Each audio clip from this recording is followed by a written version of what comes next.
So we're going to talk now about the third side of a 30, 60, 90 triangle. And I'm just going to kind of try and draw one right here. Let's say that this is 30 degrees and this is 60 degrees.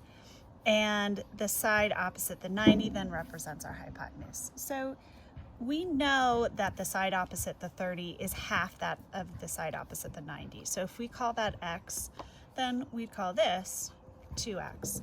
Now we can do a whole bunch of patterns, but you guys are smart kiddos and you know that we can use the Pythagorean theorem to figure out what this side is. And for kicks, let's call it b. So we're gonna solve for b. And we know the Pythagorean theorem, a squared plus b squared equals c squared, where a and b represent the sides, the legs of a right triangle, and c is the hypotenuse. Or we can say x squared plus b squared equals 2x squared. X squared plus b squared equals 4x squared. Now, if I subtract an x squared from both sides, what I get is b squared equals 3x squared.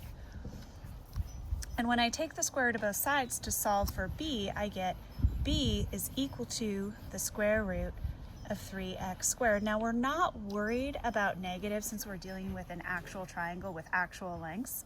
So we can say b is equal to the square root of 3, that's an irrational number. We're going to leave it like that. And the square root of x squared is x.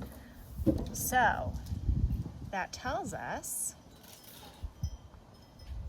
that in a 30, 60, 90 triangle, the sides are in a ratio of x root 3 to x, where this is the side opposite the 30 degrees, this is the side opposite the 60 degrees, and this is the side opposite the 90 degrees.